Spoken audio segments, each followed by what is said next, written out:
Boa noite, meus queridos irmãos e irmãs. Estamos felizes em darmos início a mais um Evangelho no Lar. Programa elaborado e apresentado pelos estudantes dos cursos online do Lar Espanhol. Sejam todos bem-vindos. Jesus possa envolver a cada um de vocês e seus lares em muita luz, paz e alegria. Aqueles que quiserem, coloquem um copinho ou uma garrafinha com água para ser fluidificada pelos amigos espirituais. E dando início ao Evangelho de hoje, vamos convidar nossa irmã Undina, que fará a leitura de harmonização e a prece inicial. Boa noite a todos. Daremos início, então, à leitura de harmonização. A felicidade da oração. Quando alguém enfrenta duras dificuldades e a convidamos a orar, por vezes escutamos de retorno: isso vai resolver o meu problema? Acaso encherá meu prato de comida ou me dará um cobertor para eu suportar melhor o frio? Estamos ainda muito longe de termos a ideia exata do poder da prece. Santo Agostinho teve oportunidade de afirmar: como são tocantes as palavras que saem da boca daquele que ora. Avançai pelas veredas da prece e ouvireis as vozes dos anjos.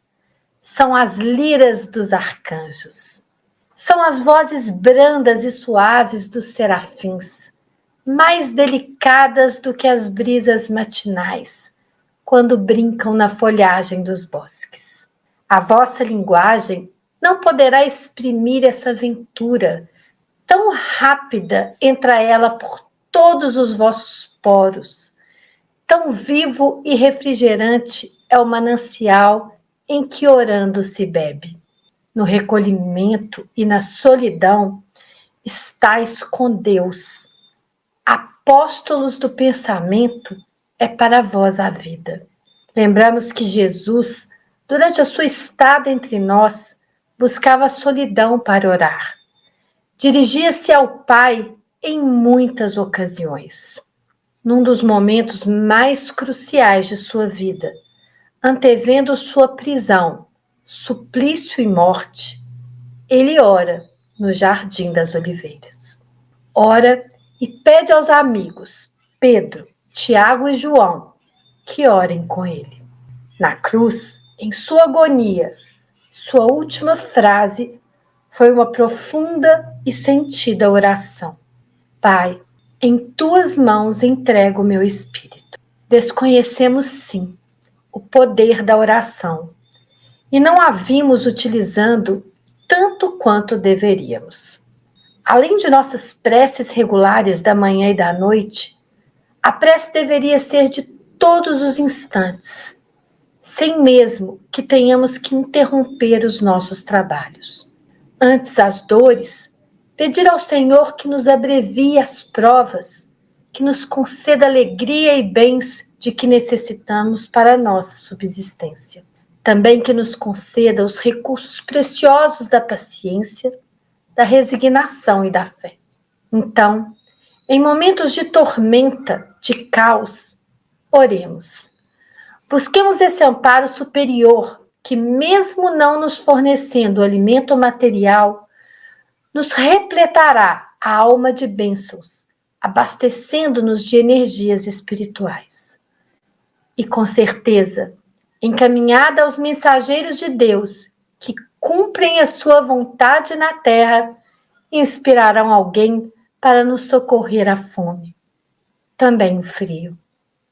Acionemos a prece, pois ela é a filha primogênita da fé.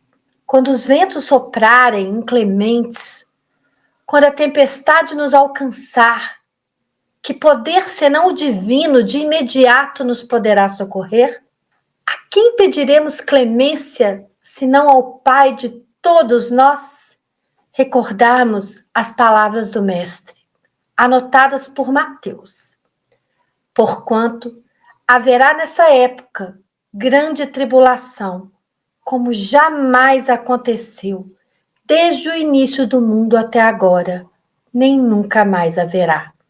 E se aqueles dias não fossem abreviados, nenhuma carne seria salva. Mas por causa dos eleitos, aquele tempo será encurtado. Quem são os eleitos, senão os filhos do Deus bom, generoso, que levanta as ondas e aplaca os ventos? O Deus que nos sustenta a vida, oferecendo-nos diariamente seu hálito, que absorvemos no ar que respiramos. Por isso, não nos esqueçamos igualmente de orar, louvando a generosidade divina, agradecendo pelo dom da vida, a maravilha da criação. Exercitemos a felicidade da oração. Oremos em pensamento, palavras e atos. Redação do Momento Espírita. E com essa mensagem divina e profundamente maravilhosa, nós agradecemos, ó Pai, por estarmos aqui juntos, levando a palavra do Senhor a todos que querem nos ouvir. Agradecemos, Senhor, por esse momento tão especial e por estarmos juntos, aprendendo e orando através do Evangelho de Jesus. Que assim seja, graças a Deus. Obrigado, Undina. E após esta belíssima mensagem em prece, sentimos-nos harmonizados. E também a presença de Jesus em nossos lares, através desses amigos espirituais. E vamos então dar início à leitura e explanação do Evangelho no capítulo 27, Pedi e obtereis, instrução dos Espíritos, no item 23, felicidade que a prece proporciona. Vinde, vós que desejais crer. Os Espíritos Celestes acorrem a vos anunciar grandes coisas. Deus, meus filhos, abre os seus tesouros para vos outorgar todos os benefícios. Homens incrédulos, se soubesseis quão grande bem faz a fé ao coração e como induz a alma ao arrependimento e à prece. A prece, como são tocantes as palavras que saem da boca daquele que ora. A prece é o orvalho divino que aplaca o calor excessivo das paixões, filha primogênita da fé. Ela nos encaminha para a senda que conduz a Deus. Ô, Irandi, eu posso fazer uma intervenção? Posso fazer uma reflexão sobre a importância da fé? Ou da prece? Da prece. Porque a prece e a fé tá tão colada que a gente dá vontade muito de expressar sobre isso, mas sobre a prece. Eu tenho algumas reflexões. Primeiro, a eficiência da prece. Quando Jesus nos ensina que o que importa é aquilo que a gente sente, é aquilo que a gente expressa com sinceridade, e não a quantidade de palavras que a gente profere, como a mensagem que a Undina leu, como essa primeira passagem do Evangelho, nos ajuda a entender que a eficiência da prece depende da sinceridade que a gente tem na hora que a gente está fazendo a prece. Eu acho isso extremamente importante a gente pensar. A segunda coisa é que a gente não pode ficar comparando. Porque meu irmão faz uma prece diferente da minha, eu acho mais bonita a dele. Ou o meu irmão, quando está fazendo a prece, quando está orando, ele grita. Ele fala muito alto. Será que Jesus vai escutar quem fala mais alto? Ou quem não fala? Essa questão da comparação, às vezes, fica bem... alguns irmãos ficam confusos com isso. Inclusive, já me perguntaram se em algumas orientações religiosas, porque fala mais alto ou não fala muito, essa prece é escutada pela espiritualidade e por Deus. Isso é importante dizer que a gente não precisa ficar comparando. A gente tem que entender que quando a gente faz com sinceridade, essa conexão com o divino, essa conexão com a espiritualidade acontece. Mas tem outra coisa também importante. Mesmo a gente em silêncio, a gente consegue fazer a prece. A gente consegue orar, a gente consegue rezar, porque é uma transmissão de pensamento. Então, se eu estou varrendo a casa e estou com a conexão com Jesus, com a conexão com a espiritualidade, eu posso estar fazendo as coisas em casa e, ao mesmo tempo, agradecendo. louvando, ou se eu tiver com alguma preocupação, em pensamento dizer, Senhor, me ajude nesse problema, eu estou precisando de uma orientação. Qualquer momento do dia, a gente pode fazer isso, porque é uma transmissão de pensamento. É como se fosse assim, uma corrente de energia, assim. E essa corrente de energia invisível vai chegando onde precisa chegar. Agora, a gente precisa, nesse momento, entender que essa intensidade é a forma como essa prece chega à espiritualidade, aos bons amigos, né? Até onde precisa chegar, depende da fé, depende da forma como a gente realmente está. Aí, sobre isso, eu achei super importante uma passagem desse livro aqui, Vinha de Luz, na mensagem 21, que fala assim, essa mensagem foi psicografada por Chico pelo Espírito Emmanuel, que diz assim, a oração refrigera, alivia, exalta, esclarece, eleva, mas, sobretudo, afeiçoa o coração ao serviço divino. Não olvidemos, porém, de que os atos íntimos e profundos da fé são necessários e úteis a nós próprios. Então, a prece e a fé, ó, tá bem coladinho. Então, Socorro, vou aproveitar e eu quero falar sobre a fé. Foi perfeita essa mensagem que você leu. Então, aqui eu vou citar a mamãe novamente, né? Então, a mamãe dizia assim, minha prece subiu. Sem saber, ela resumiu o parágrafo que a Socorro leu, né?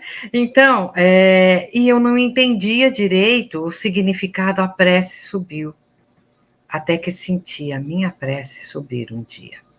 E é maravilhoso, porque ela sai de dentro, né? Então, eu fiz a minha prece com fé. Eu consegui me ligar com Deus, esqueci de tudo à minha volta e conversei com Ele. Só eu e Ele. Saiu de dentro do meu ser. Eu consegui me transportar até a presença de Deus, de Jesus, e não eles até mim. Essa é a sensação da prece subiu. É ter fé de ser ouvida. Então, minha gente, a fé remove montanhas, e é verdade.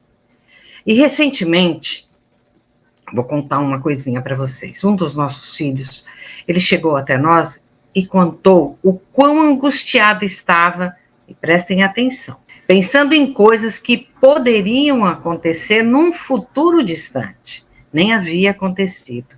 E juntos, nós três, recorremos à prece. Pedimos ao Pai para ajudá-lo a manter os pensamentos bons, para filtrar as conversas, aprender a passar esse momento com tranquilidade, ter fé no Pai e nos amigos espirituais. Ele se sentiu aliviado, tranquilizou-se, passou a fazer com fé o que foi pedido, orai e vigiai. A situação continua, mas já melhorou muito. A fé dele mudou o cenário por completo. E agora eu vou terminar com uma frase que eu li recente na internet, que encaixa perfeitamente aqui, minha gente. Ele não tinha mais nada, só tinha fé. E acredite, isso foi o suficiente. Eu achei essa frase assim maravilhosa, eu guardei e aconteceu de colocar aqui, de encaixar. Bom, pessoal, então nós vamos dar agora continuidade na leitura do Evangelho. No recolhimento e na solidão, estais com Deus. Para vós já não há mistérios, eles se vos desvendam. Apóstolos do pensamento, é para a vossa vida. Vossa alma se desprende da matéria e rola por esses mundos infinitos e etéreos que os pobres humanos desconhecem. Silvia, eu quero fazer uma intervenção aí para falar sobre solidão, que eu vivi na pele. A solidão espiritual é uma das razões pela qual Deus quer habitar dentro de nós. Não venhamos ser como uma casa vazia. Não ignore a presença de Deus em sua vida. Esse vazio na alma é a ausência de Deus. Eu tenho um exemplo, tá, Silvia? Eu conheci a solidão. Eu vivia numa casa grande, alegre e feliz, sempre com festas, e todos os domingos o almoço era na minha casa.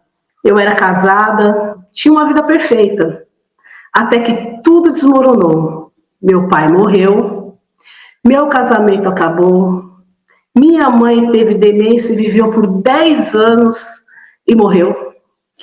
Minha irmã casou-se e foi embora. Eu me vi sozinha e acabei ficando na solidão. Tinha momentos em que eu entrava em depressão, profunda mesmo, eu chorava muito, eu não entendia o que estava acontecendo comigo. E tinha momentos que eu me agarrava à espiritualidade, que eu pensava, eu só tenho uma pessoa para me agarrar, Deus. Não tinha outra, né? Não tinha, era o clarão que tinha na minha vida. Foi um profundo recolhimento, em momentos de solidão, que eu encontrei meu eu superior e atraí a espiritualidade para a minha vida. E através do Evangelho, da prece, doces momentos vivi e aprendi a ser muito grata. Hoje vivo bem comigo mesma e com Deus. O silêncio e o isolamento espontâneo são muito saudáveis para o indivíduo, podendo permitir-lhes reflexão, estudo, autoaprimoramento, revisões dos conceitos perante a vida e paz interior. O homem solidário jamais se encontra solitário. Joana de Ângeles, essa frase maravilhosa, né? Através da caridade, a gente não vai encontrar momento para solidão, nada disso, né, gente? Então, Nádia, eu gostaria de comentar uma coisa aqui. É um desses momentos em que estamos sozinhos ali, quietinhos, que nos concentramos, e aí nós encontramos com Deus. Mas também nos momentos, como você disse, nos momentos de angústia, de dor, sozinhos do nosso ponto de vista, né? Porque são nesses momentos que ele nos carrega no colo sem que sintamos. Tornam-se momentos únicos, pois acabamos sentindo Deus agindo ao nosso lado. E vemos então o sorriso de Jesus aprovando a nossa postura. Quieto ou angustiado, não importa como nós estejamos, mas em busca do Pai. Pois Jesus nos ensinou isso várias vezes. É só nós lermos o Novo Testamento e vamos encontrar em todos os evangelistas dizendo assim: e deixando a multidão, saiu para orar. Qual é a multidão? A nossa multidão. São os nossos pensamentos embesalinhos, né? A nossa correria. Então, quando nós chegamos do trabalho, que conseguimos, né, ir para a cama, nós vamos fazer isso. Deixa a multidão para lá, né, e vamos nos encontrar com Deus, porque será uma carícia total. Obrigado, Nádia. Imagina. Só tem um caminho, né, Nandi? E esse caminho é Jesus, né? Não existe outro. Dando continuidade aqui ao nosso evangelho, avançai pelas veredas da prece e ouvireis as vozes dos anjos. Que harmonia! Já não são o ruído confuso e os sons estrídulos da terra, são as liras dos arcanjos, são as vozes brandas e suaves dos serafins, mais delicadas do que as brisas matinais quando brincam na folhagem dos vossos bosques. Por entre que delícias não caminhareis. A vossa linguagem não poderá exprimir essa aventura, tão rápida entre ela por todos os vossos poros, tão vivo e refrigerante é o manancial em que orando se bebe. Nádia, eu quero falar aqui sobre a aventura que a prece proporciona. Primeiro vamos saber o que é ventura, né? O dicionário diz que é sorte boa ou má, acaso, destino, fortuna, felicidade alcançada, circunstâncias e acontecimentos favoráveis, mas que não dependem dos desejos da pessoa que dele se beneficia. O significado bíblico de ventura é a busca pela alegria ou ventura. Vamos tratar aqui como a felicidade alcançada, que é mais pertinente ao texto. O texto descreve um cenário muito belo, harmônico, nos diz sobre a paz e a alegria que sonhamos todos os dias. Ao lermos rapidamente o texto, não nos damos conta de que Santo Agostinho está nos fazendo uma afirmação, nos revelando uma verdade. É a esse estado de alegria e paz que a prece nos conduz. Uma prece feita com fé nos leva a viver essa aventura. É o que se chama o quentinho do coração, né? Aquele momento em que você faz a prece ou faz algo para alguém e você se aquece, você fica tão feliz. Então, esta é a aventura, esta felicidade. E eu vou convidar todo mundo, nós aqui e a quem está nos ouvindo, a fazer esse tipo de prece, como a Silvia disse, né? Sentir que ela subiu, e aí vai esquentar o nosso coração. E dando continuidade à leitura do Evangelho, doces vozes, inebriantes perfumes que a alma ouve e aspira, quando se lança a essas esferas desconhecidas e habitada pela prece. Sem mescla de desejos carnais, são divinas todas as aspirações. Também vós, orai como Cristo, levando a sua cruz ao Gólgota ou Calvário. Mirandi, eu queria muito falar sobre esse parágrafo que você leu. Eu vou falar sobre a felicidade. Felicidade, gente, é igual a oração. Ai, a felicidade muitas vezes nos parece inalcançável. Quantas vezes pedimos a Deus por ela? Ah, se todos soubessem quão perto ela está. Foi por isso que Jesus veio ao mundo, meus irmãos, para nos mostrar que a verdadeira felicidade existe. Sim, ela existe e está mais perto do que eu ou você imaginamos. Ah, quantas vezes sofremos e nos distanciamos dela. Mas sabem por quê? Porque não entendemos que a felicidade não está na vida material. Nunca esteve. Essa felicidade é efêmera, é passageira. Ela vai e volta, conforme temos ou não temos o que queremos. Minha amiga, posso fazer um comentário aqui? Você permite? Claro! Então, quando compramos um celular de última geração, nós ficamos extasiados por alguns dias. Eu acho que dura somente até as instalações daqueles aplicativos. E como uma bolinha de sabão faz assim, puf, acabou. Sumiu a felicidade da aquisição. E mesmo porque já estou focado em outra coisa, em outro bem material, para poder novamente sentir a felicidade por um curto espaço de tempo. Nós esquecemos que a felicidade mora no cultivar experiências e valores. Precisamos lembrar que alegria é jornada, felicidade é destino. Deus nos criou para sermos felizes e só seremos plenamente felizes em Deus. Te interrompi, né, minha amiga? Agora você continua. Foi um ótimo exemplo, Silvia. Você me completou ali no que eu quis dizer da felicidade material. É isso mesmo. A conquista das coisas materiais traz alegria momentânea. E, de repente, como você disse, puf, ela se vai e já estamos em busca de algo maior. E pensem bem, Jesus veio nos ensinar sobre a verdadeira felicidade, não é mesmo? E o que ele nos ensinou? Que a verdadeira vida é a vida do Espírito. Então, podemos concluir que a verdadeira felicidade é a do Espírito também, certo? Falamos aqui que a prece é filha da fé. A fé é que nos move e nos leva até Deus, nosso Pai. Qual a felicidade maior a do Espírito do que se juntar ao Pai? E como nos juntamos a Ele? Não é através da prece, da oração sentida e verdadeira? Aquela que sobe, Silvia? Este é o caminho, meus queridos irmãos e irmãs. Orem, orem com fé e amor.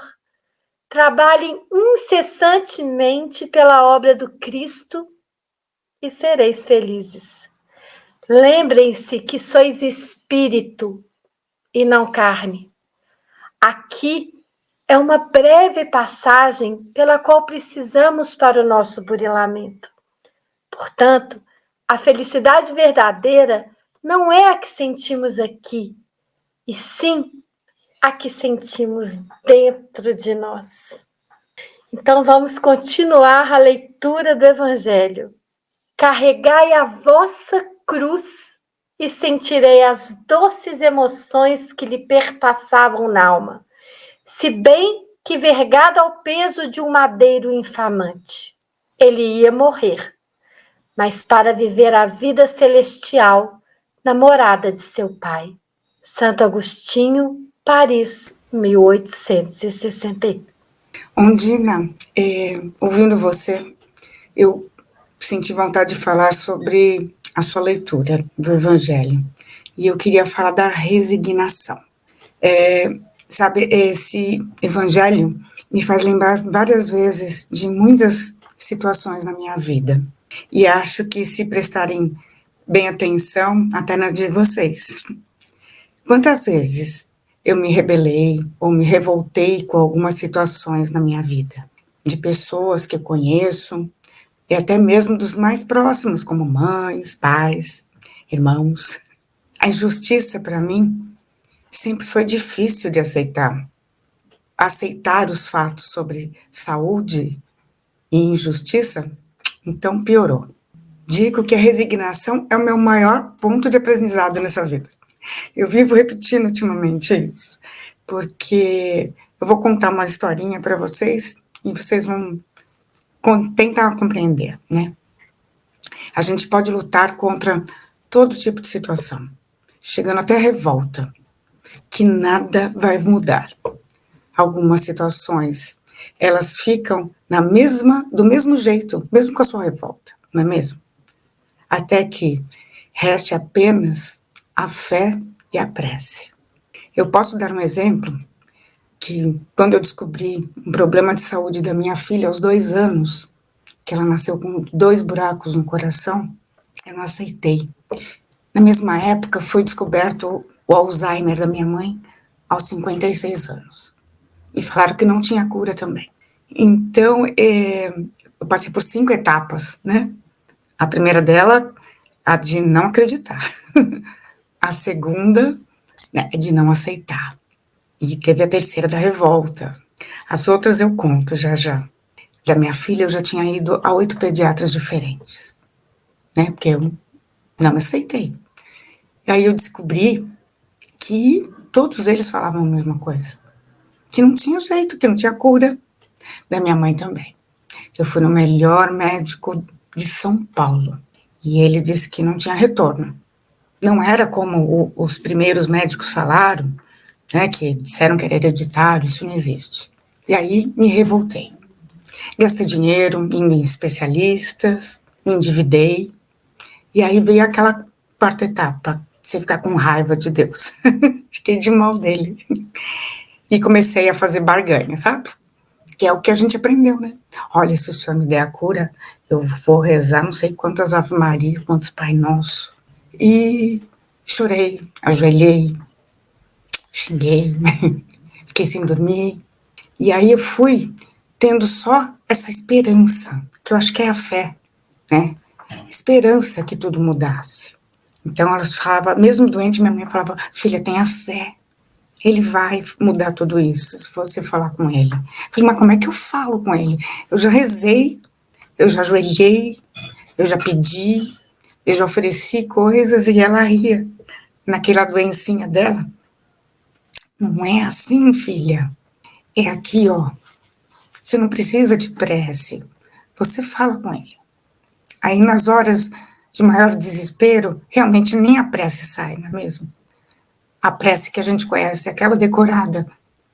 Eu já conversei com a Silvia algumas vezes, ou com as pessoas aqui também, que eu falava assim, gente, eu não conseguia completar um Pai Nosso. Porque você está num desespero e não entra em conexão, né? Aí eu aprendi Somente aos 16 anos depois, com a cura da minha filha, o que eu fazia era uma prece. Toda noite eu falava: Senhor, entrego minha filha em tuas mãos. Senhor, cuida dela para mim, porque eu não estou sabendo cuidar. E isso foi o que eu aprendi, a resignação. Porque nada aconteceu no momento que eu queria. Tudo aconteceu quando ele quis. Quando era o momento de aprendizado. Então, eu aprendi a resignação, a esperar na fé. Com ela, com as minhas orações, eu criei força e esperança por todo esse tempo, acreditando que tudo ficaria bem.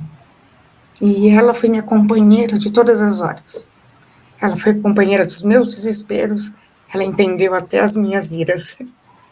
E a última parte, que eu falei, que são 5 etapas, é essa resignação, é acreditar, né, que Deus está tudo na mão dele, gente. Os planos estão todos na mão dele. Então é a fé, junto com a oração, que traz isso. Obrigada, desculpa me emocionar. Então, Ana Maris, uma coisa importante, né, essa resignação. É a aceitação do momento presente. E não tem como você disse, não tem como mudar, não. Nós temos que passar por essa situação. Né? Não existe mágica. A mágica que existe é isso que você falou, é a fé. E uma coisa muito interessante que todos vocês, a maioria de vocês falaram, é que como fazer esta fé? Então, eu sugiro a quem está nos ouvindo a ver aqui no capítulo 27, Pedi e obtereis, como é que a gente faz essa prece. Porque é muito interessante que na revolta, nós estamos falando com Deus, é uma prece, porque a prece é a conversa com Ele. Nós não conseguimos, quando estamos com dificuldade, não é? A formular um Pai Nosso, como você falou, completo, mas você consegue conversar com Ele, mesmo bravo. Ele entende, Deus é amor, você precisa falar com Ele. Então, pessoal, este evangelho foi, assim, maravilhoso. Para mim, que me preencheu espaços, me fez recordar de situações difíceis e como nós estamos chegando hoje. Né?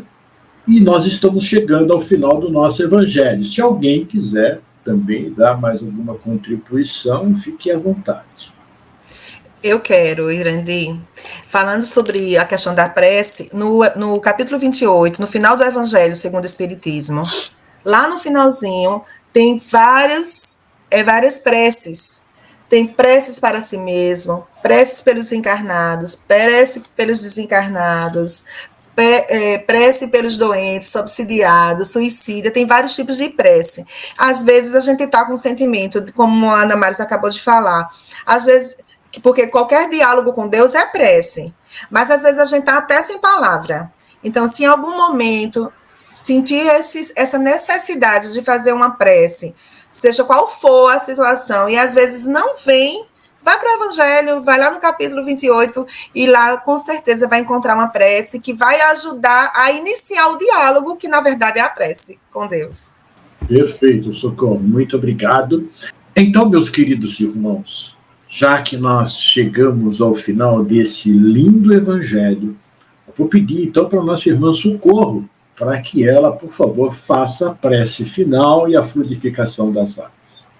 Senhor Jesus, amigos espirituais que fazem parte desse momento tão especial, desse evangelho, que está nos lares de tantas famílias, nós te agradecemos, Senhor, por essa oportunidade de refletir sobre a prece. Nessa prece, apenas te agradecemos e te pedimos, Senhor, cada vez mais aumentar a nossa fé e que essa conexão e que esse caminho que nos leva a Ti seja cada vez mais, esse laço seja cada vez mais apertado, Senhor.